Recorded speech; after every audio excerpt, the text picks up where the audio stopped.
Hello, everyone, and welcome to Molehill Mountain, episode 284, I think. Let me double check that. Yes, 284. Andrew Eisen here, and this week I would like to regale you with some interesting tweets and comments. Two only, not a ton. No, JavaScript, go away. Fussing around with JavaScript, I'll talk about that later in the episode. So, last week, as part of my superhero fanboy watches superhero movies that he never got around to seeing in the last couple of years, I watched Constantine, based on the Hellblazer series of books, and I thought it was bad, as with every single one of the movies I've watched for that project so far, unfortunately, but still got like 20 to go, so, yeah, you know, maybe Ghost Rider will be good, or Green Lantern, or one of the latter Fantastic Four movies, or the latter X-Men movies. There's gotta be good ones in there somewhere, right? So I did that. I did that in the middle of last week.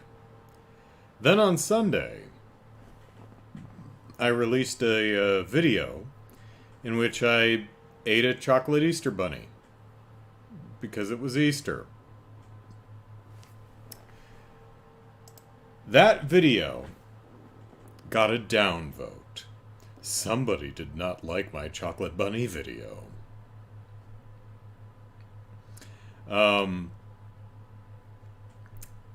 But I was most impressed that the person who downvoted my video actually left a comment explaining why they downvoted my chocolate Easter bunny video. And they said, "I'm thumbing this down because of the bad review you gave Constantine."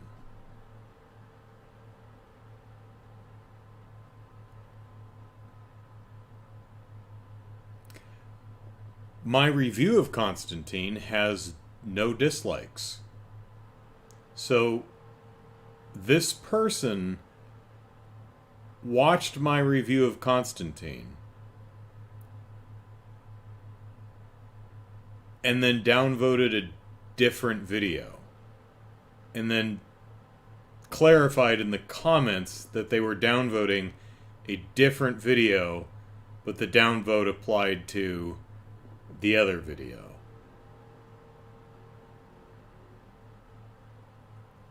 I mean, I'm not mad. I'm just trying to, in my mind, figure out a scenario in which that makes sense. So, perhaps Wednesday of last week, this person sat through my Constantine review, didn't think much of it, but then they were laying in bed late at night, thinking, "That son of a biscuit was a bad review. I am upset. I am vexed." And it ate at them all week. And then another of my videos rolled across their recommends, and they saw, "Oh, an Easter video. That's the son of a bitch who didn't like Constantine." Well, I'm downvoting this video.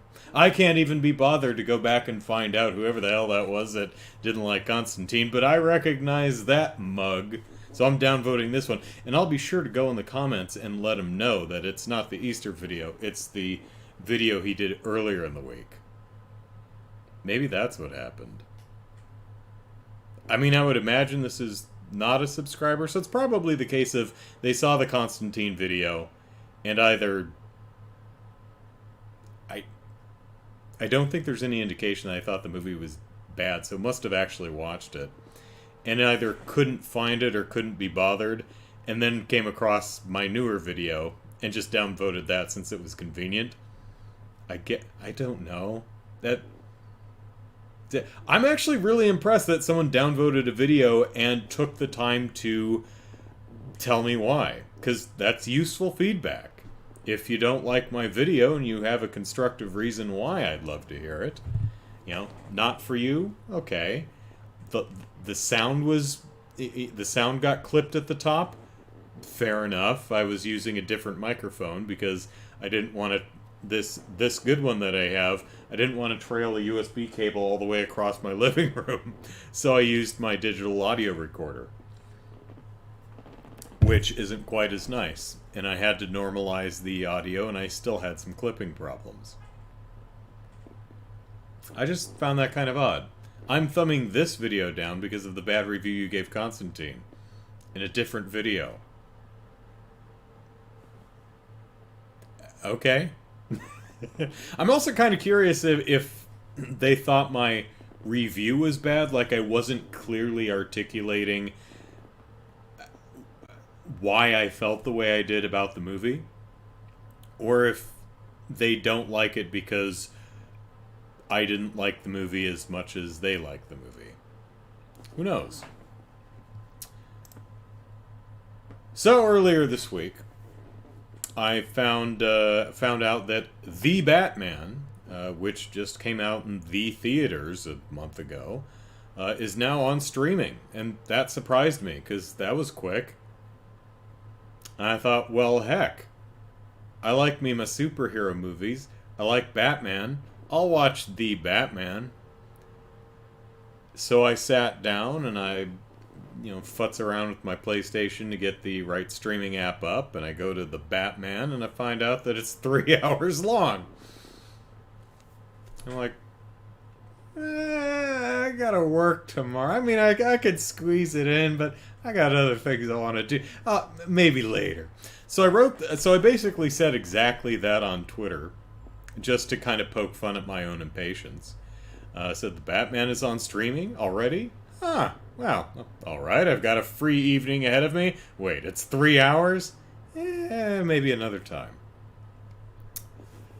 And someone took time out of their evening, I mean 5 seconds, but still, to reply to me, "What a waste of a tweet!" Exclamation point. And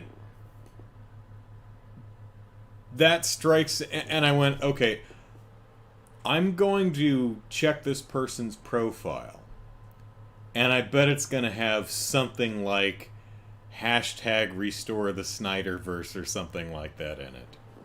So highlight, and yeah, #Zack Snyder's Justice League is the only thing in their profile. Okay. I mean, you've got your interest. So it kind of strikes me as someone who's a bit... I have rubbed someone the wrong way because I didn't want to spend 3 hours of my evening watching The Batman. And as I said in the tweet, I'll watch it later. What a waste of a tweet! Which is a weird way to phrase it, because that kind of implies that tweets are finite.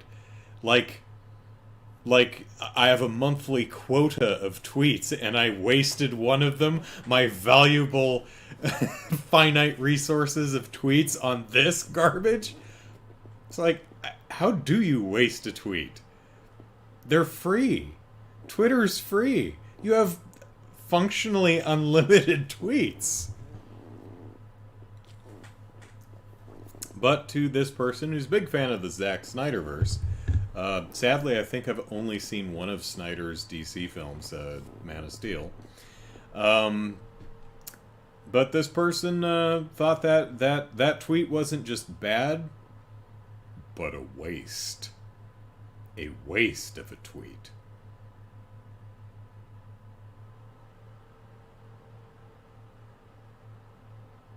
Cafe Fox says, I thought that the comment was response to the retweet. I'm not sure. Retweet of... I don't know. That the waste of a tweet was...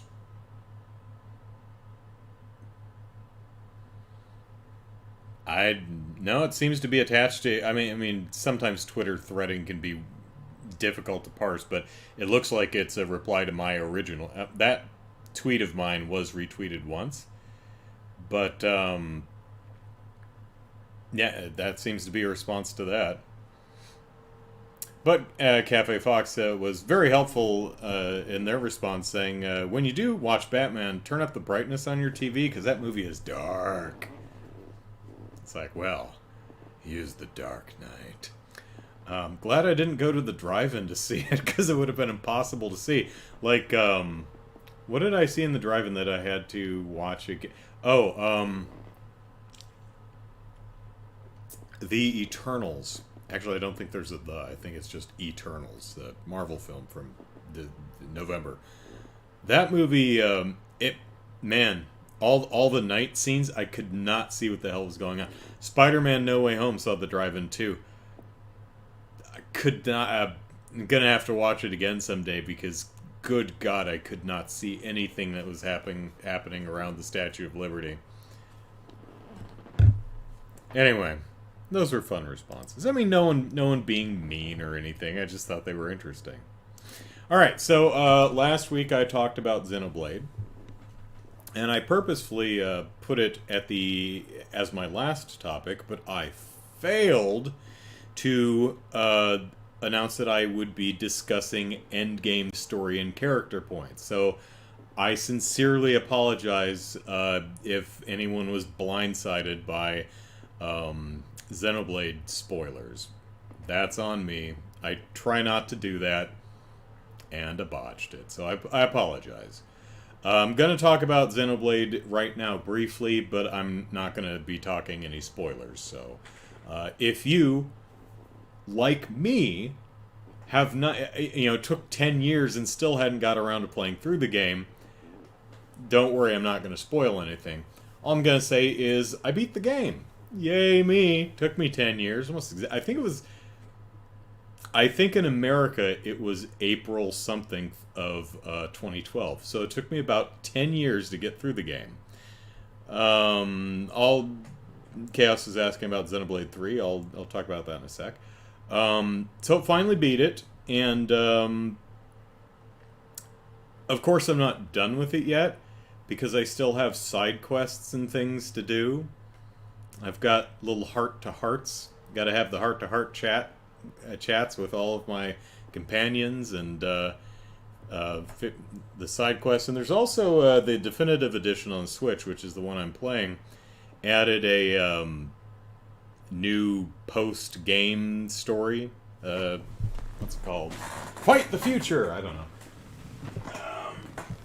Let's see. I was pretty close, actually. Shape the Future. Join Melia and her Nopon squad for an all-new standalone epilogue in an unexpected land. Cool. I certainly hope they fix Melia's walk cycle, because... No, it's Fiora. Fiora? One of the two. Oh my god, she has the most ridiculous hip-wiggly walk. The animation is... This is a solid game, but it's... Well, I think it came out in Japan in like 2010, so it's older than 10 years, and it feels it. It feels like a game that might have been... was it Mistwalker?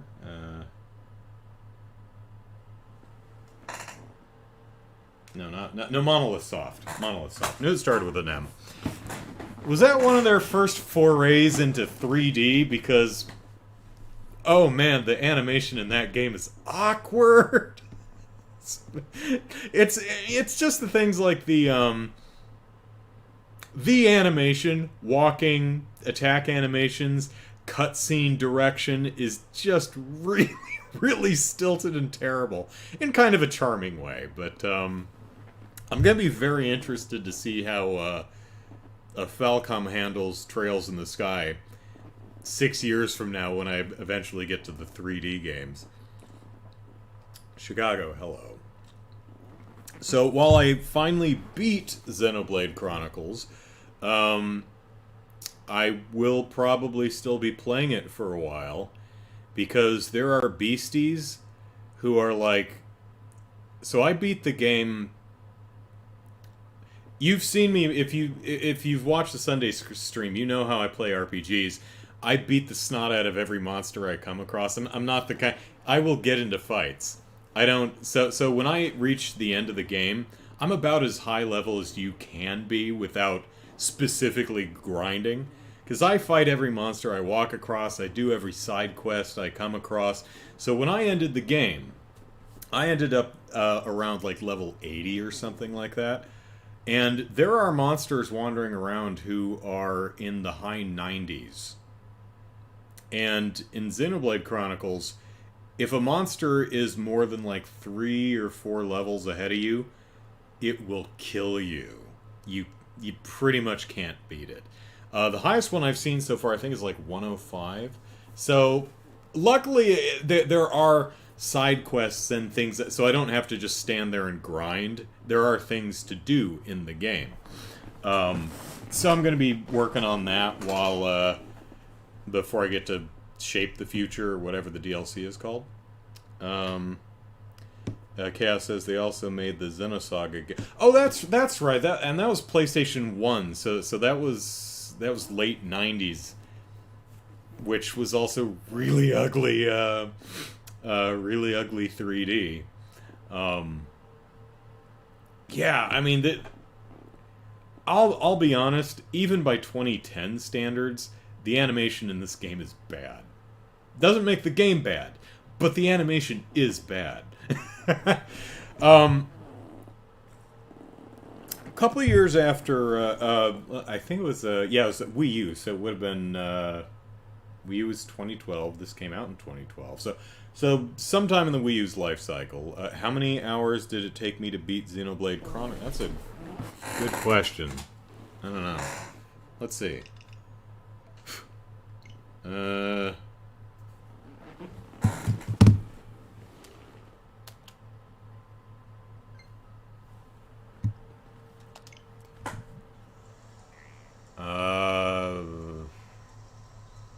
About 100, I guess. Hard to say. I've got like 108 on it right now, but I've been wandering around for a while, so doing as many side quests as I could and getting all the heart-to-hearts that I could and playing games as slowly as I do, probably 95 to 100 hours to actually beat the game. Sleep! That's one convenient thing about the Switch. I don't care about portability, but if I need to check something real quick, just pull that stuff out there. Oh, quick correction from Chaos. Xenosaga was PS2. It was Xenogears that was PS1. So, right.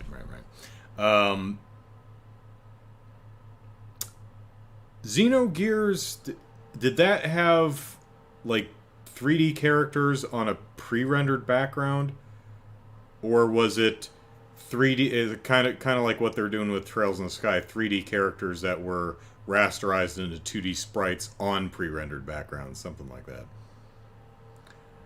Jared says Cold Steel isn't Falcom's first 3D series, which the animation is only hurt by it being a PSP game.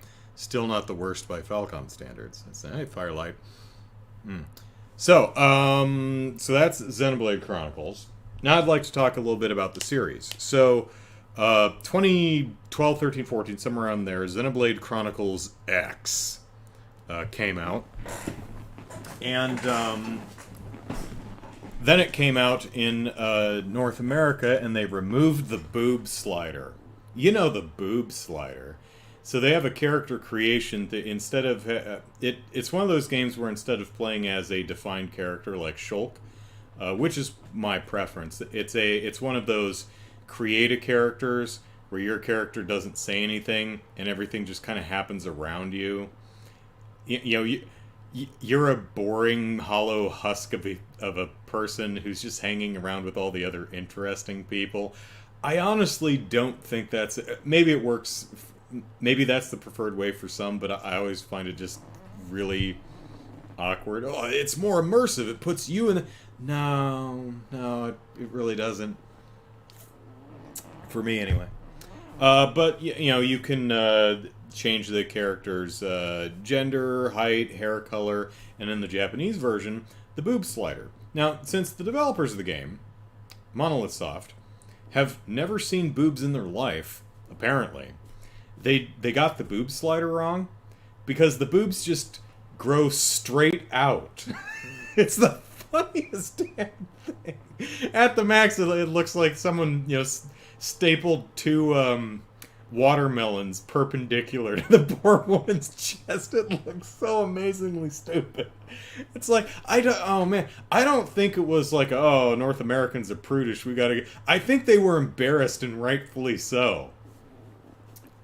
The proper thing to do would not be remove the boob slider. No. It's fix the boob slider and put a junk slider in there while you're at it. Anyway, Xenoblade Chronicles X looked really cool. I was really looking forward to playing that. It also looked like a game that the Wii U just could not handle very well, and it's got a lot of load management, LOD management issues, all kinds of weird clipping issues, and I'm to this day really surprised that Xenoblade Chronicles X didn't show up on the Switch. Then again, the Switch isn't that much more powerful, but it is a bit more powerful, and I thought, yeah, maybe that little itty bitty bit more power might be enough to get Xenoblade Chronicles X, which is quite a looker, especially for a Wii U game, actually running the way it should have in the first place.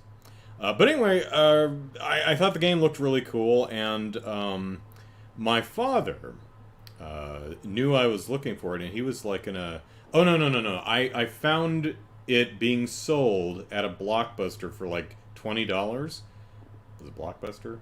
No, GameStop. I'm sorry, GameStop. But it was a GameStop up in Hemet where my dad was. And I said, hey, Dad, could I trouble you to go to the local GameStop and buy this game for me, and the next time you're down here, I'll just pay you for it? He said, sure. And so he went in there and he bought it. And luckily, he took a picture of it after he bought it and sent it to me. And I looked at it and I could immediately tell that GameStop had outright lied about it being a new copy, because it was not a new copy. That was a used copy. And I immediately called my father and apologized profusely and told him that to go back and get his money back. And so to this day, I still have not played Xenoblade Chronicles X. I would like to someday. I've been kind of holding out to see if a Switch version ever comes out, because, I mean, just about everything on the Wii U has ended up on the Switch at some point. I'm surprised Xenoblade Chronicles X has not. Sprites for Xenogears? Okay.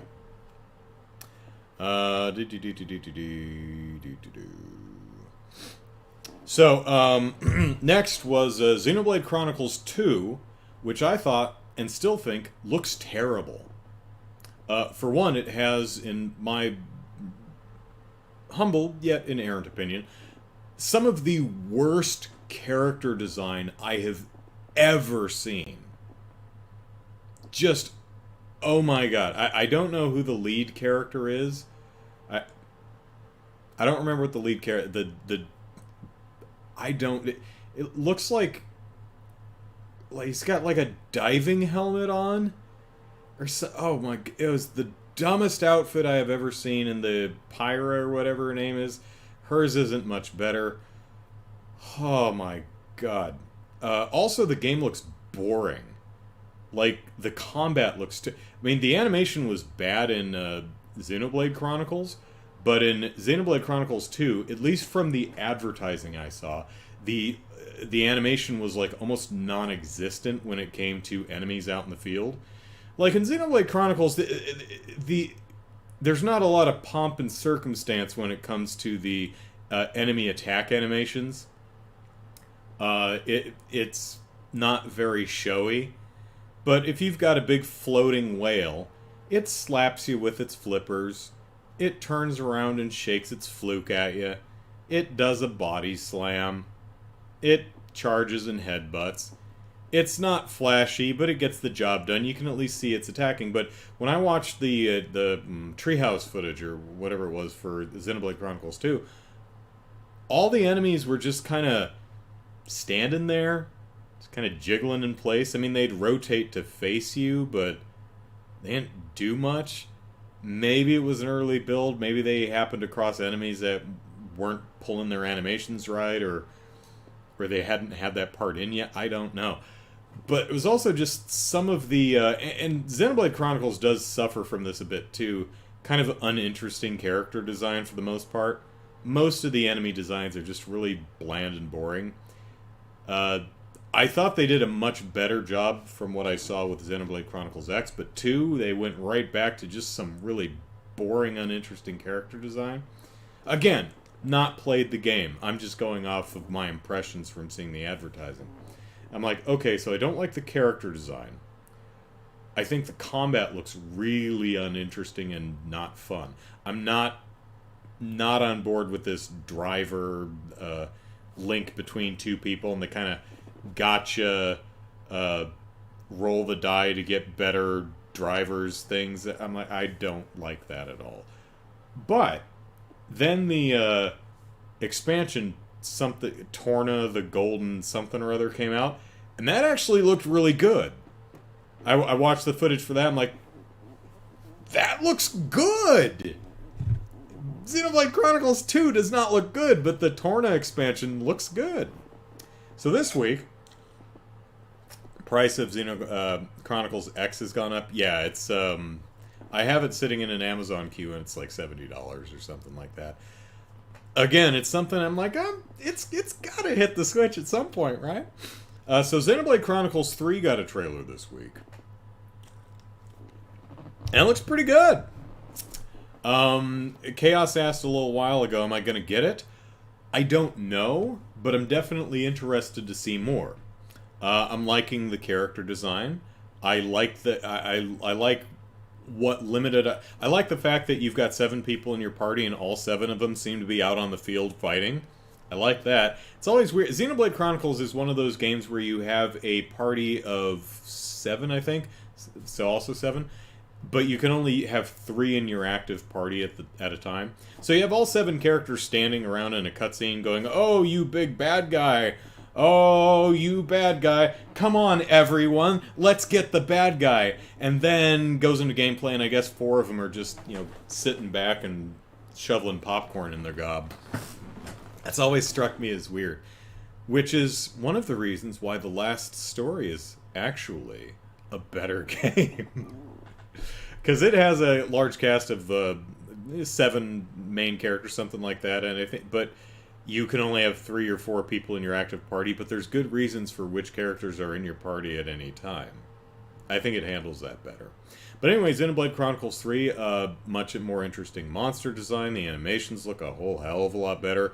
Quite an attractive game. I'm interested to see how the battle system's going to work with 7 people wandering around.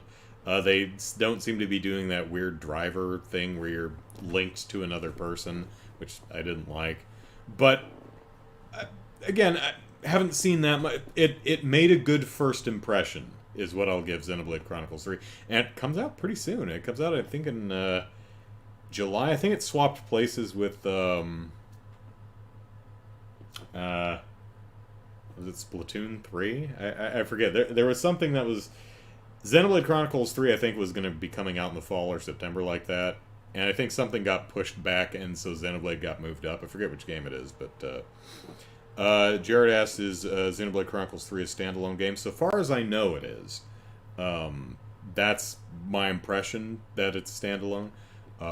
Could be wrong about that, but my impression is it is indeed a standalone game. So,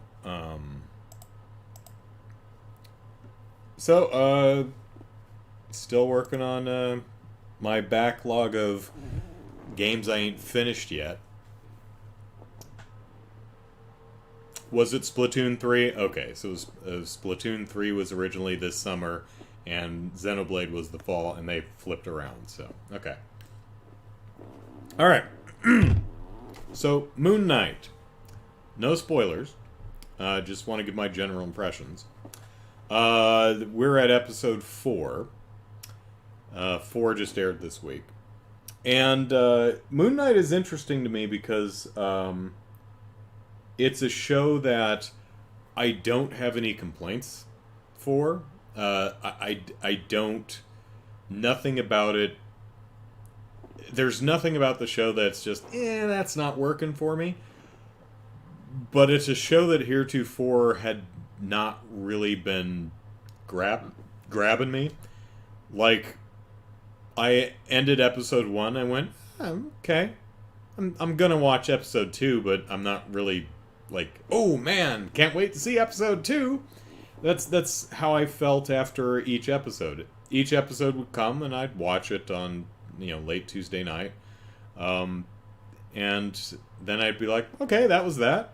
It's fine. Whenever the next episode comes. I mean, if the subsequent episode wasn't the following week, but 3 months later, I'd be like, yeah, it's fine. I'll wait. Whenever. I don't care. But episode 4 finally actually connected it with me in a way that has me excited to see episode 5. I'm like, ooh, can't wait for episode 5, and that's a great feeling. I like looking forward to things. Rather than, oh yeah, when it drops, I'll watch it, whatever. But as of right now, I am officially anticipating episode 5. I am looking forward to it. Hopefully the show keeps up that momentum. And it isn't just the way episode 4 ended, which I'm not going to spoil. But I just found episode 4, on the whole, just a lot more engaging and a lot more interesting. Which is, again, not to say that the previous episodes were not interesting. There's a lot I like about them. They just never really grabbed me. Episode 4 I was really into, and I'm quite looking forward to seeing the next episode. So, good on you, Moon Knight. I still say Moon Knight should, run around showing his bare butt to people. Gotta live up to your name, Moon Knight.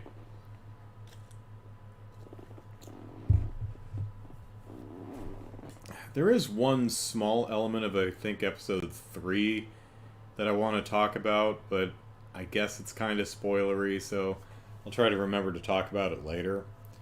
But to be incredibly vague, in episode 3, they do something in order to find where something is located. All right? And they do something incredibly complicated that requires an insane amount of effort and possibly a lot of consequence in order to find where on the planet the MacGuffin is, right?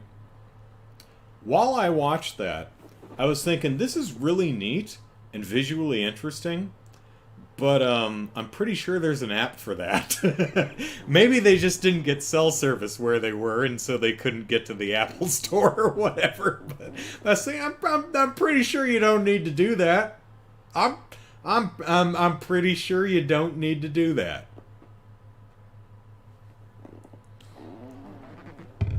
Chicago, no Moonlight spoilers.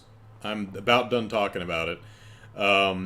All I really wanted to say is the show was never bad, was never uninteresting, but it took 4 episodes before it started doing it for me. So I'm looking forward to episode 5.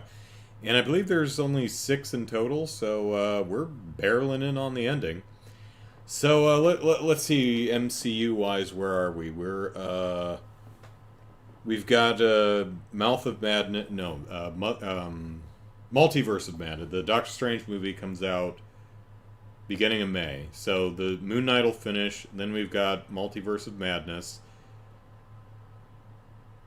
I think Obi-Wan Star Wars comes out end of May, maybe May 30th or something like that. What else we got? Pardon me. We've got Captain Marvel. No, I'm sorry, Miss Marvel. I think that's June 30th or something like that.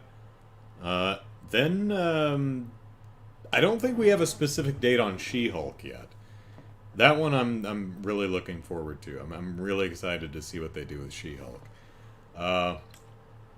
Oh, Thor: Love and Thunder. I think that's July. I think maybe the fall. So lots of fun superhero stuff. Is there any DC stuff coming out this year?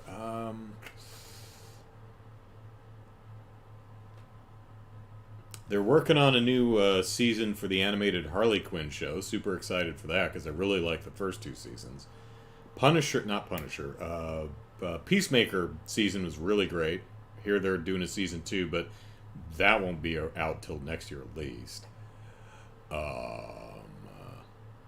Morpheus, Mobius, I do not give the slightest poop about. Oh, they had to delay Across the Spider-Verse, Enter the Spider-Verse, the animated Spider-Man movie, to about this time next year. That's a shame. And they say they're doing a Madam Web movie, and okay, I believe you. Sure you will. Chicago says, I don't know if they're going to stop the Flash because of... yeah, that dude is...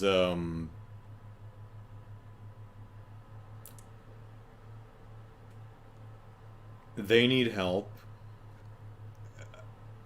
I have not seen that version of I haven't seen Justice League or... The only thing I've seen is... The only thing I've actually seen of that Flash is the cameo in Peacemaker, where Aquaman tells him to F off or something like that. May 25th is Obi-Wan? Okay. But what I read is, so far, Warner Brothers is not doing... I mean, The Flash is already shot. They keep reshooting the damn thing. They're probably not going to replace Ezra Miller in The Flash, but I would not be surprised if they replace them going forward, because, yeah, this person is just not a great person. Of course, from what I can tell, neither is Jared Leto. So, yeah, there are a couple actors out there.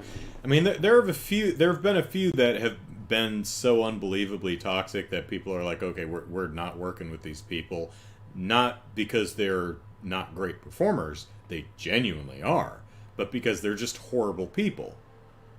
And, you know, let's just work with great performers who aren't also horrible, abusive pieces of poo-poo.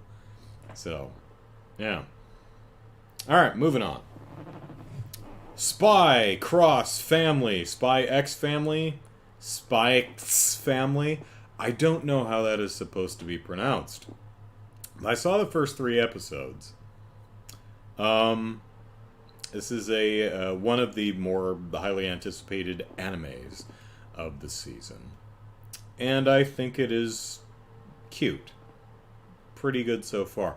I'm really enjoying I think the costume design for the characters is actually really nice.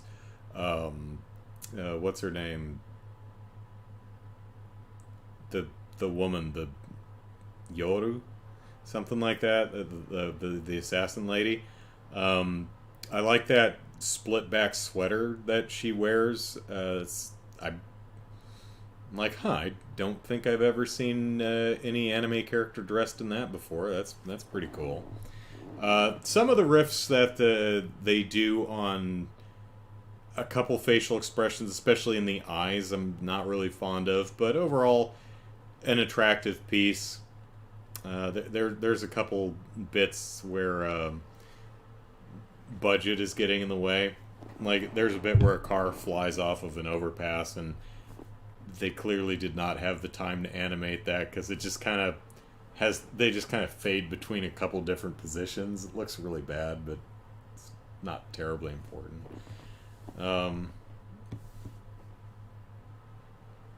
Chicago says, I'm glad that bad people are learning there are consequences to their actions. Yeah. Like Louis C.K. winning a Grammy. um, I mean, we're heading in the right direction, slowly, but yeah. I mean, honestly, if you are a physically or sexually abusive person, then it amazes me that anyone would ever want to work with you. You know, to me, I'm like, okay, this person can never be in a position of power again. Doesn't mean they can't work, they can't support themselves, but yeah, you don't get awards. But what if they sing or act or tell jokes really good? Don't care. Don't be a horrible person. Well, are you saying they can never come back from that? Nope, not saying that at all. Well, it depends on exactly what that is. But I think that, a lot of various celebrities' transgressions, they can come back from if they put in the work. But they rarely, if ever, do. Like Louis C.K., for example, he's not back because he, took some time off to do some needed self-reflection and, got whatever help he needed and made amends to the damage he caused. No. Nope.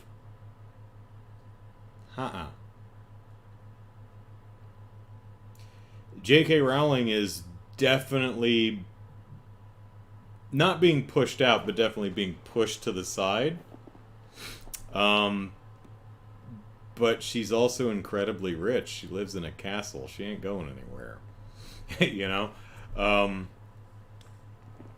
But it's, she... Warner Brothers maybe can't or doesn't want to just completely buy Harry Potter, but man, she is just an ugly blemish on that franchise. And I don't know what they're going to do, but yeah, they really need to get out. Oh man, lots of problems with what's the prequel series, the Secrets of... No, it's not called that. Fantastic Beasts and Where to Find Them. Number one, I haven't seen any of them, but from what I've read, all of them are just genuinely bad movies.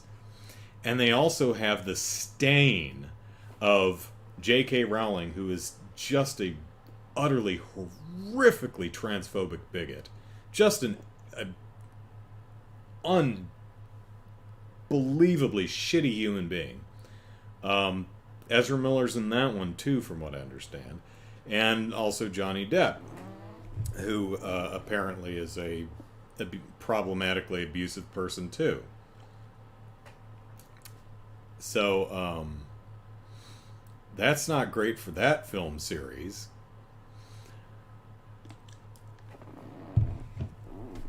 So, but let's talk about happier things like the anime thing, Spy X Family. It's so far it's amusing. It's cute. It's funny. Basic premise is a super spy says, he gets an assignment that says you need to infiltrate this place, and in order to do that, you're going to have to get married and have a kid because you need a family, because only families can go there for whatever reason. So he adopts a 6-year-old girl, and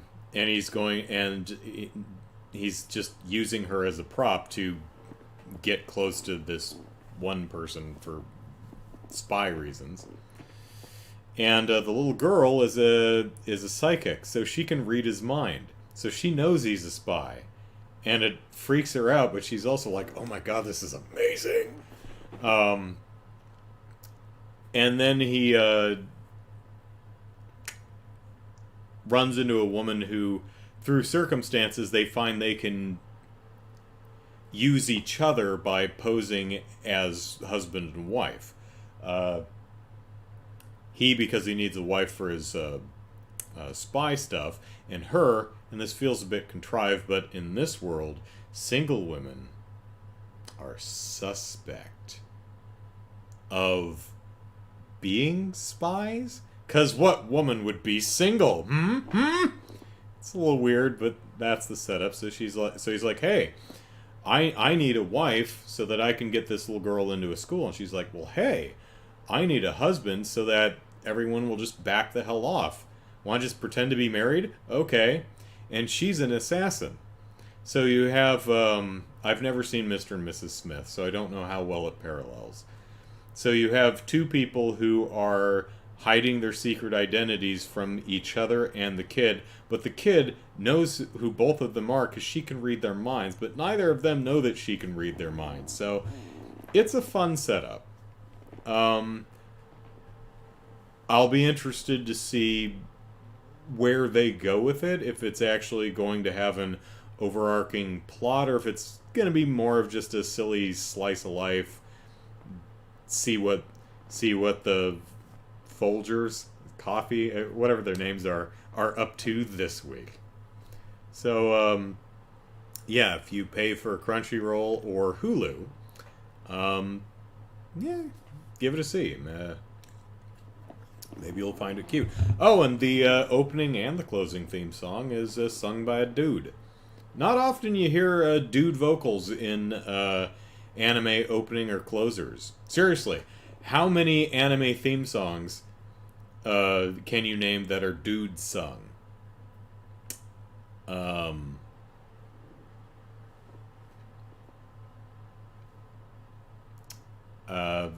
I don't remember if it's the opening or closing, but Kimagure Orange Road,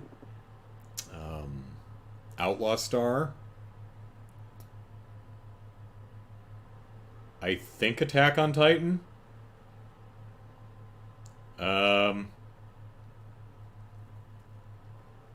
Yeah, it's a mostly dudette sung.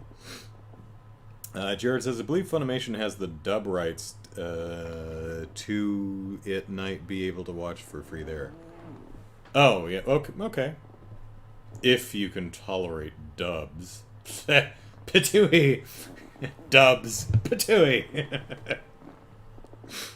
I actually checked out Funimation. This was a couple of weeks ago, and it said only on Crunchyroll, so either I misread it, or its stance has since changed, or there was fine print, or it was specifically talking about the subtitled version. Don't know.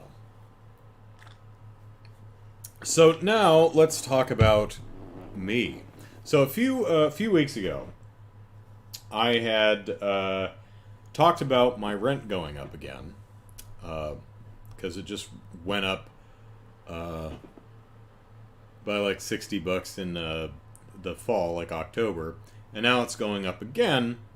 So that's a total of $137 extra per month that I'll be paying.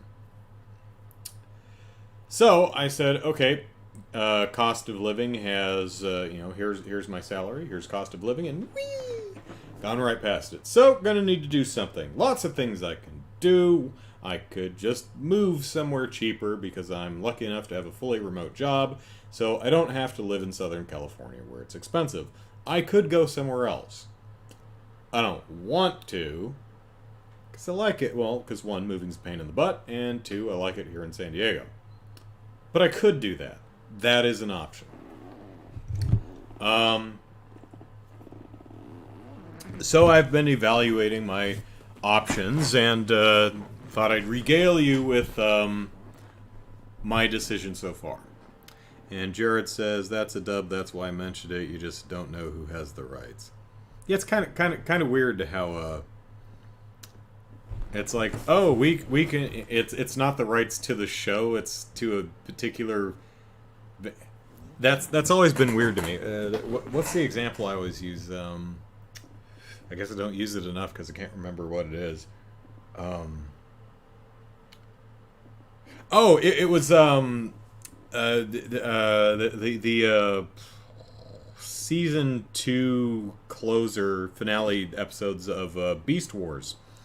So in the end of season 2 of Beast Wars, Ravage from the original series, the Decepticon cassette tape shows up, and at one of the finale cliffhangers, He transforms into a cassette tape, loads himself into the ship that he's piloting, and nothing happens. It's weird. It's kind of neat because, hey, it's Ravage and he's transforming into a cassette tape, just like I remember from when I was a kid. And it does a,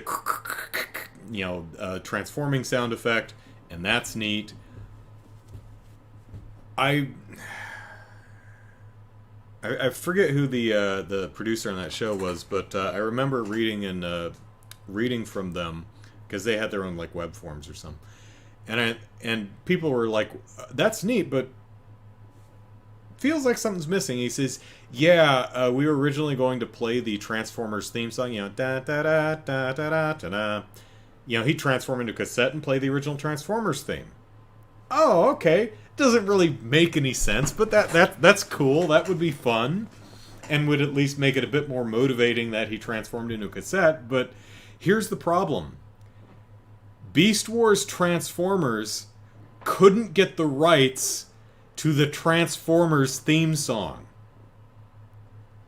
which is kind of weird. Why doesn't Transformers have the rights to Transformers? Because it's a different Transformers. But it's owned by Hasbro. Why doesn't Hasbro just ask itself for permission? It's the weirdest damn thing, and I have no idea how legally that actually pans out. But that was the problem: is they couldn't get the rights to the theme song of the show that they were doing a sequel series to. Even 5 seconds. It's the weirdest damn thing. So, what was I talking about? Oh, so, yeah. A couple of weeks ago, I said something incorrectly. I had been browsing my bank account online, and I had made the observation that my current rent was exactly the same as how much I make in 80 hours. So my bi-weekly paycheck just so happened to be exactly what my rent is. It won't anymore, but as it stands right now, the first paycheck, it covers rent, and then the next paycheck is everything else. I was wrong. I was looking at the wrong section. No, my bi-weekly paycheck, which covers 80 hours unless I work overtime, is less than my current rent. And next month it's going to be $137 even more less. So I got that wrong. Oops. Not that it really matters, but so what have I decided to do? Well, I have a retirement account. I have a 401k through work, and I also have a separate retirement account. That if you contribute $4,000 to annually, you won't have to pay a custodial fee. Luckily, that custodial fee is only like 75 cents or something like that, so it's not really a big deal, and I can get it waived anyway, so whatever. I have not been in the financial position, unfortunately, to make a minimum $4,000 contribution to my retirement account since 2015, 2016. So my, it's funny, and I missed some years here and there, so you look at the graph and it's like this, and then it just does this. Looks kind of like my my YouTube subscribers.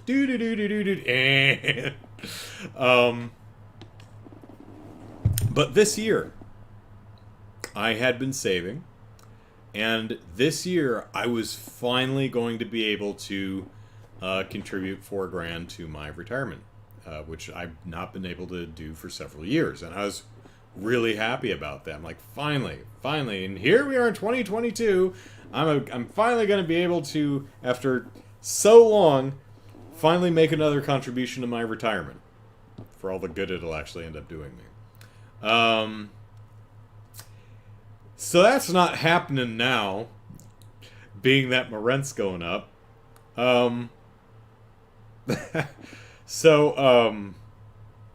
Another thing that's funny is my car died 20 months ago, so I had to buy a new car. and my monthly payments are like $220 something.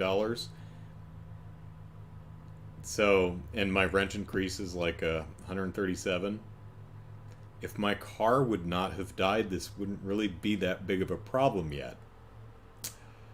Ah, life. So, so the extra money works out to, around, if I can manage to get a raise, all I need to do is, $2,000 would more than cover it. $1,800 would cover it. So, $4,000 that was going into my retirement, I'm keeping just in case things go bad. And that extra padding that was going into the retirement can keep me going, keep me solid for another 2 years or so. What I'm going to use that time to do is learn more skills to make myself a more valuable employee, to try and, get more money. So, let's see. Chicago says Hasbro is mad at itself, so it didn't give itself permission for the theme song. Yeah, Hasbro ran over its own dog or something. So, I have been spending the last couple of weeks figuring out... basically, one thing I've been doing is looking at job listings for my job and seeing what the common skill sets that people are looking for today. See what skill sets that I don't have or need to improve on that employers who are looking to fill the position that I currently inhabit are really looking for. And those include things like, well, the big one is I'm a quality assurance analyst. The big one that everyone's looking for is QA automation, which is something I've been trying to push the company I'm in towards for a while. But and my supervisor, who actually just left a week or two ago to move to a different place to work somewhere else, he was also pushing for that too.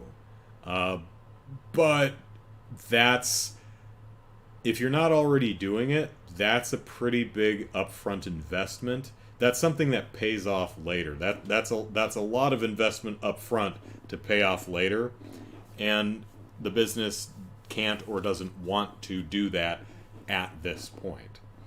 Keeping in mind also that I'm essentially a QA of one.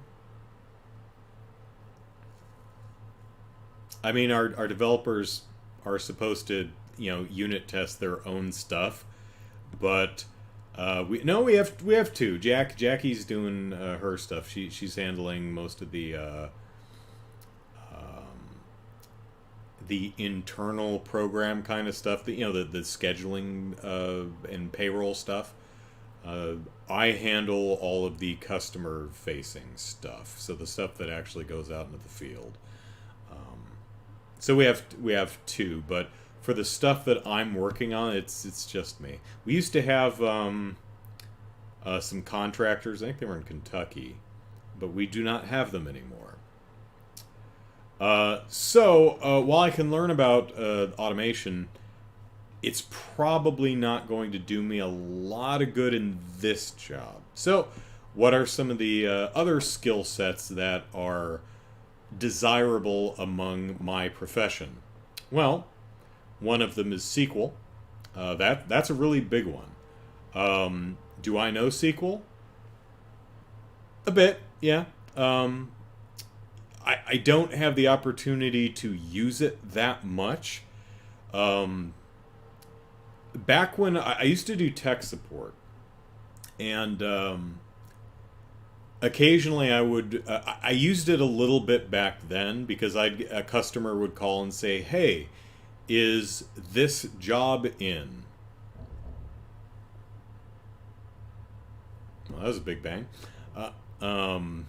And so I'd pull up Microsoft SQL Server Manager, whatever the hell it's called, and write a quick select star for the, this table on this server where job equals this, and I'd be able to tell them that, yes, the job's in, no, it's not in, whatever. So, I used to do real simple SQL queries like that. I still do occasionally some simple SQL stuffs, but on like local Microsoft Access databases. So I know a little bit, but I don't feel I know enough that I'd be comfortable to put NoSQL on my resume or anything like that. So I'm like, okay, that's a skill set that I can work on polishing. I have no interest in being a DBA or anything like that, but apparently that's a really valuable skill set. So put that on the list. Jared says, "Oh, goody, database management, love it." Yeah, we have great database managers. I have no interest in. Speaking of our DBA, I had to bugged on this because I have a new manager. I'm reporting to someone different now. So I did a one-on-one with them yesterday, and I'm like, hey, so do you have the ability to approve my time card and PTO requests and stuff? Because I know my last manager, it was 3 weeks before he was... And so we were checking all that stuff out. I'm like, is there any different way you like to do it? I'm probably going to be putting in for some vacation around 4th of July. And he's like, yeah, just put it in Altipro, but also put the request in NovaTime, our time card thing. I'm like, you can put requests in NovaTime? I didn't even know that. How do you do that? And he says, oh, share your screen. I'll show you. And I shared my screen. He's like, oh, yours is different from mine. I'm like, probably because we have entirely different permission sets. And he's like, yeah, ask Dwan.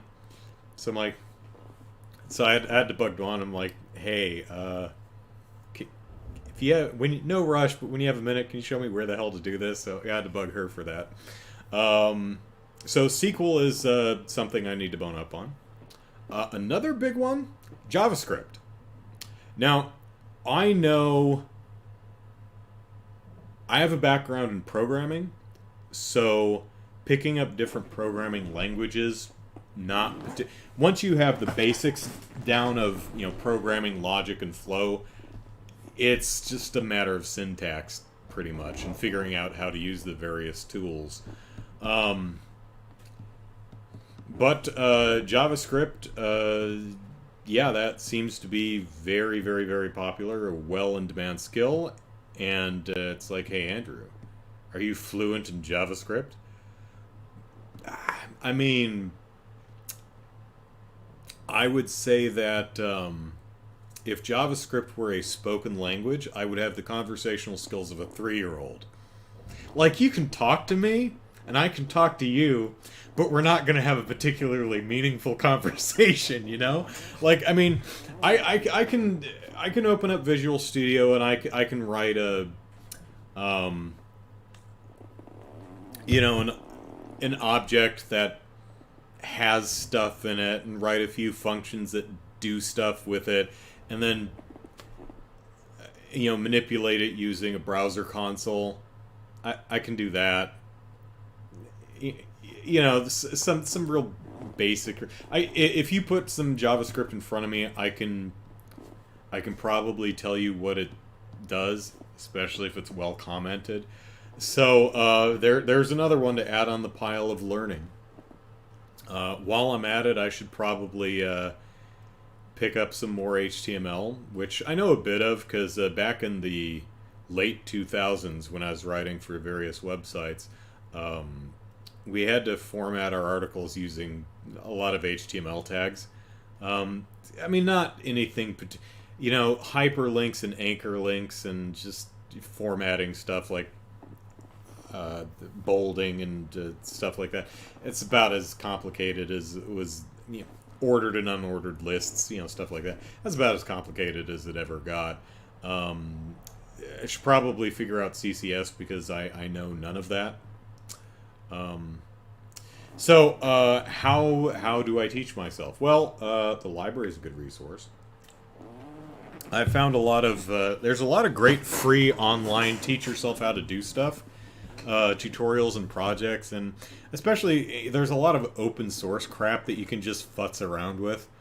I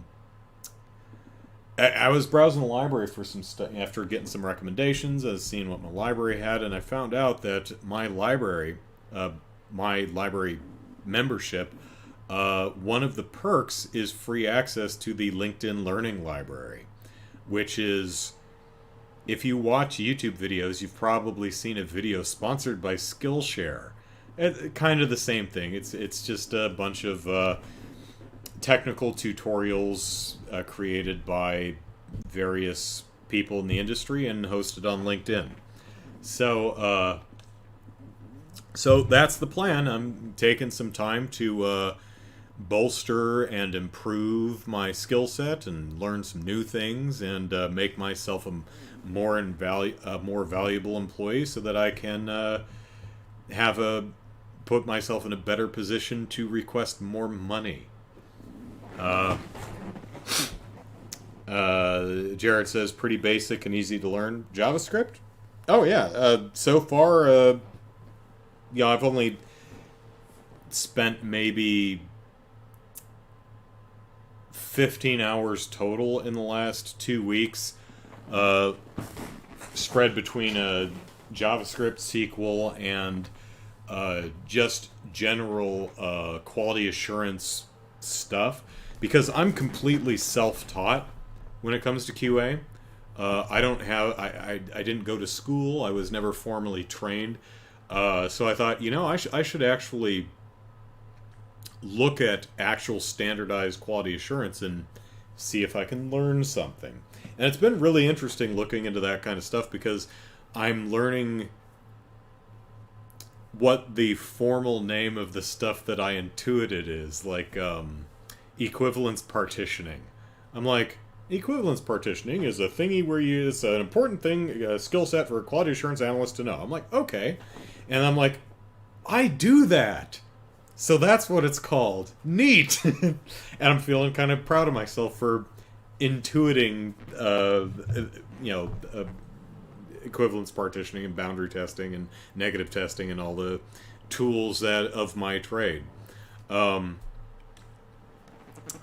being able to know what it's called and having that formal knowledge, I think, is be valuable. So I've been dividing my attention between actual professional quality assurance, standardized stuff, SQL, and JavaScript, with an eye on probably going back and checking out some HTML and CSS stuff. Is it CCS or CSS? I think it's CSS.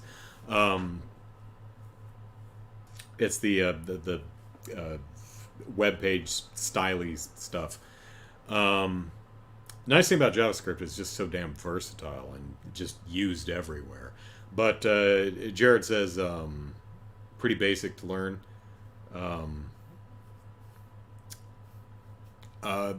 So far it's very similar to, like, what I learned mostly was like C++, and it's very similar.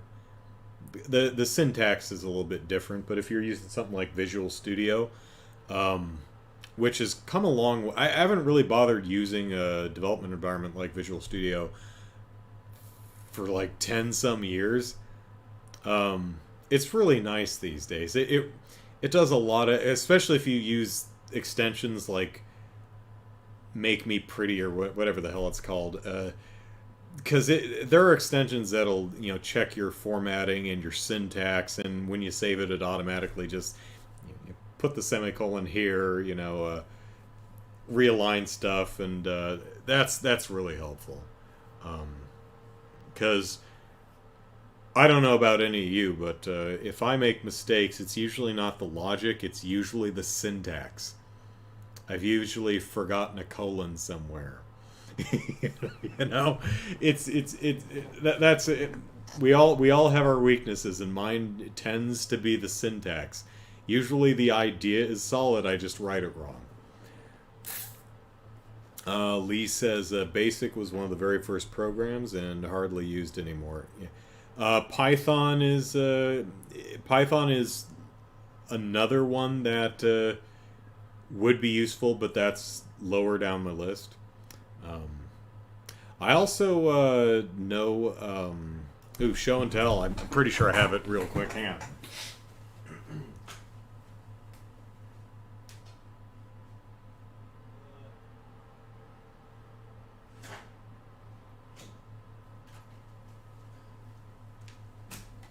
Yeah, any of you ever do any hardware stuff, real low-level assembler bullshit?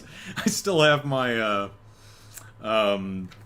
assembler instruction cheat card that I got in college. I don't know how much it cost, but that's the... yeah. It's for the 8086 and 8080 microprocessor. These are all the assembler instructions for it.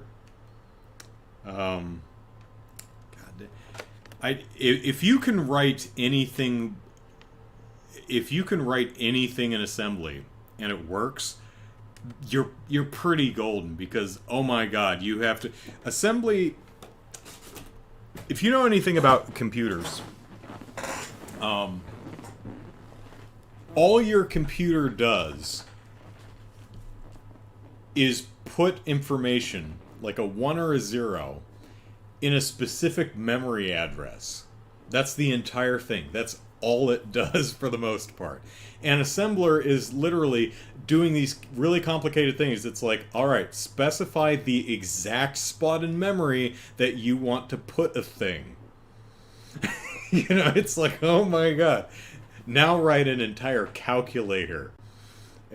Having to explain to the computer. It's almost like, if you have children, you know how you can't just tell them to make themselves lunch? You have to, like, walk them through every individual step of the process. Okay. Go into the bathroom. Wash your hands by turning on the water. Get your hands wet. Put soap on it. Rubby-dubby. Wash off the soap. Turn off the water. Exit the bathroom and go into the kitchen. Open the refrigerator door. Grab the... you have to walk them through every single step, or they will do something wrong, because kids are stupid. Assembler is kind of like that. You have to tell it every single thing to do, and it is an enormous pain in the ass, and it's really, really hard to read if you didn't write it in the first place. Anyway, luckily nobody has to do that these days. I don't think anybody... I have not heard of anyone actually writing assembler instructions in order to optimize their code. I haven't heard of anyone doing that in like a decade. I imagine that there might be some, some of the big tools out there. That, I don't know, Unreal Engine 5 or something like that. Maybe there's elements of it that they, went low-level assembler code to really optimize that stuff or something, but I have not heard of anyone really using that in a long time. But it does give you a really good understanding of what the computer is doing. So, pretty valuable thing to have. I wouldn't put it on a resume. I don't think anyone gives a shit. No one cares. Oh, great. I mean, it's kind of like, I make a wonderful meatloaf, but nobody cares, so it's not on my resume.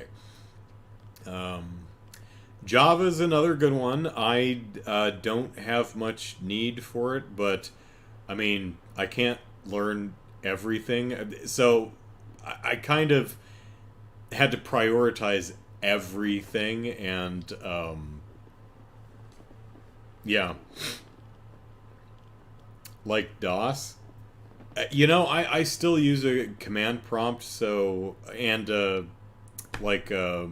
Node.js is, you're going to be using that a lot if you, write in JavaScript, and that's essentially a command prompt system, so, yeah, you probably need to know just basic command line, stuff. How to change directories and move files around and call things. It's like, that's, I wouldn't even call that a skill set as much as can you use a command prompt to do some stuff. I mean, it's kind of like asking if someone can use a phone. You either can or you can't. It's, you know. Assembly's still taught? How about that? I wonder if it, I mean, it's probably a great thing to teach as like one course in a computer science class, I would think, because that really gives you the low level nitty gritty explaining things. Valuable for computer science courses. I don't know how often it's actually used in modern day development, though. None of our developers use assembly, so at least not that I'm aware of. I'm pretty sure I talked to them a lot. But yeah, so that's the plan. I'm going to use the money I would have put into my retirement account in order to cover the increase in rent for the next several months or so, you know, while I improve my skill set to attempt to barter more money. Jared says, my school's a class in which they teach it. Oh, your dad has a class in which he teaches it. Cool. Yeah, as I said, as part of like a computer science course or something, that very valuable, I think. I imagine a lot of people in that class will be, oh, we're never going to use this. Probably not. But the understanding of what's actually happening, I think, is very valuable. So that's the plan. I'm going to try and... I like the company I work for. I like the work I do. I like the people I work with, even though I work from home. So I like people. I just like them way over there. Gonna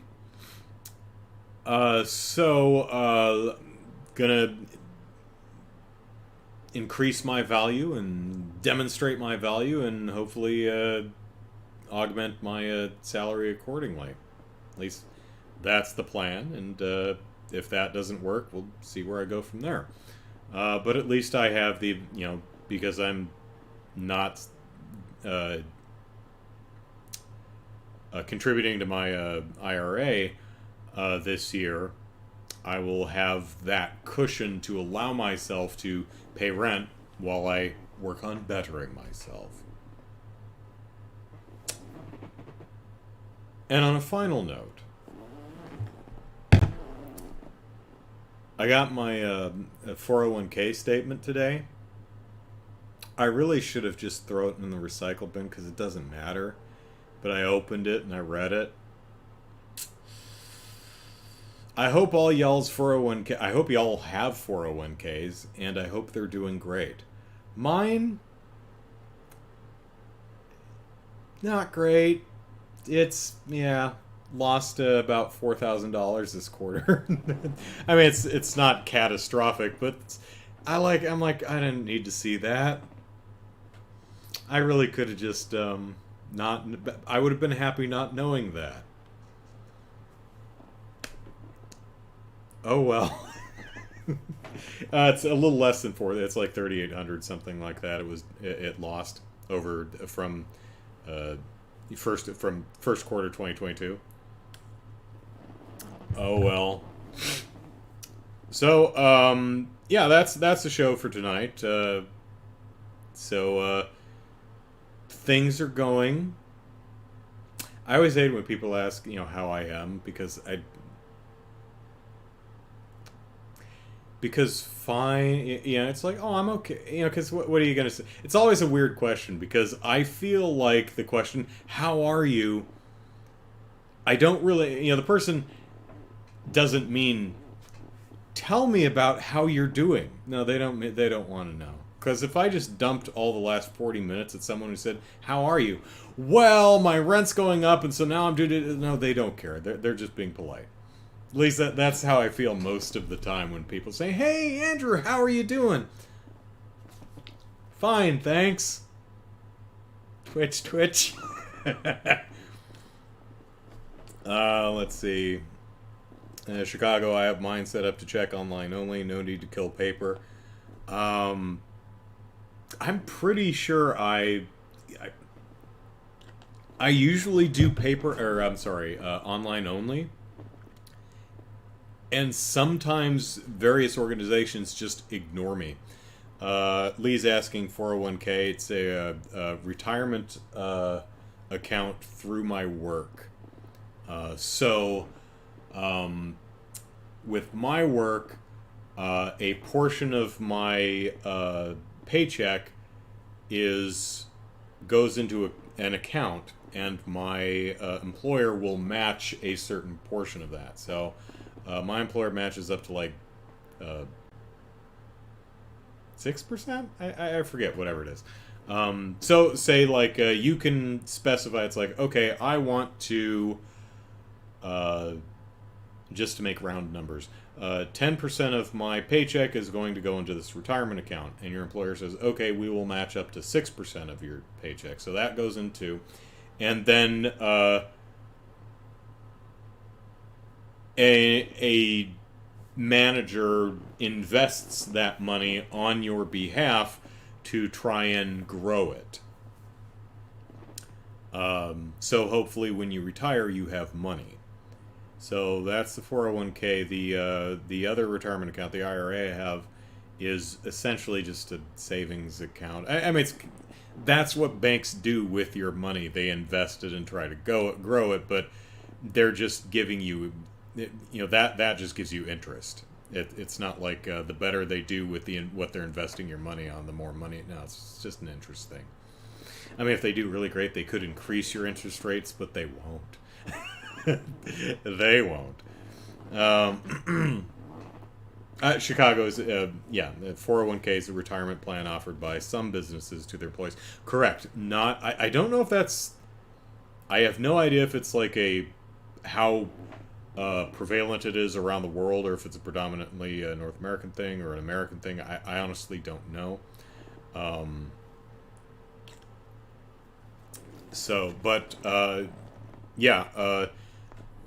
Not all employers. I don't think there's a law compelling it.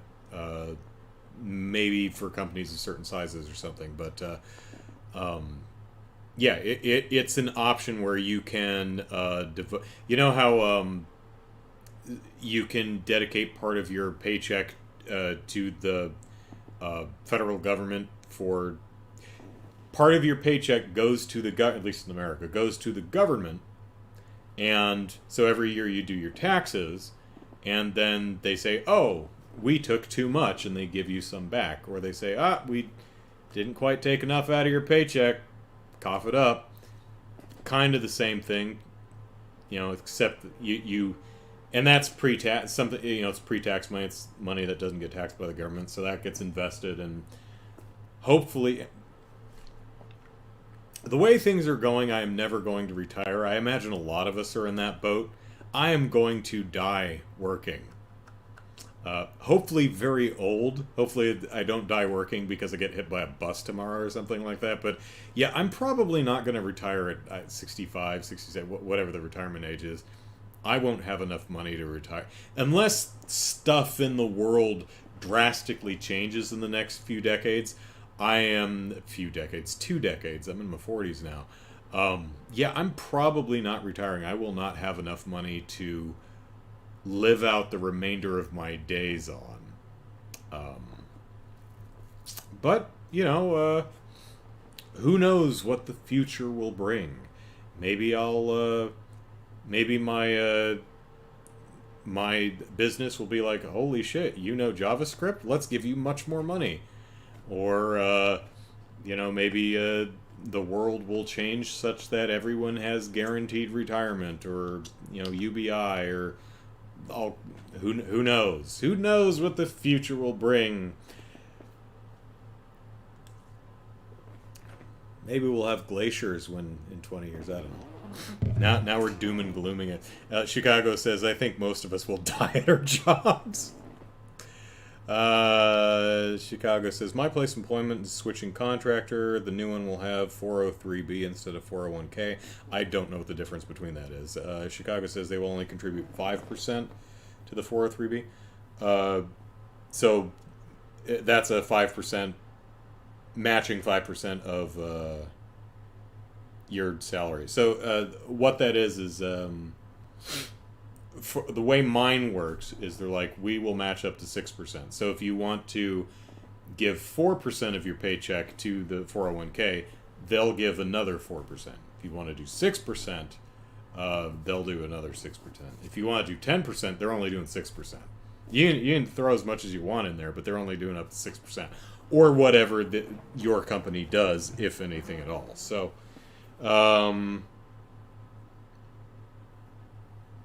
well, Lee, if you're looking, I hope you land a good one. With buku benefits. So, check your local library and see if they have the same thing that mine does, where I get all access to the LinkedIn Learning Library for free, because there's some good stuff on there. There's I've been impressed with some of the presentations that I've seen. Some not so much, but there's some good stuff on there. So anyway, yeah, that's it. Sorry the last thing was a downer, and again, sorry for not properly spoiler warning Xenoblade Chronicles last week. That's my bad, and I feel bad, and I should. So thanks everyone for watching. Tomorrow, join me noon Pacific Standard Time for some more Trails in the Sky SC. Oh, we're getting close. We're getting close to the end of SC. Probably not going to finish it tomorrow. Might finish it in 2 more sessions. Probably 3, because I imagine there's going to be a very long ending cutscene.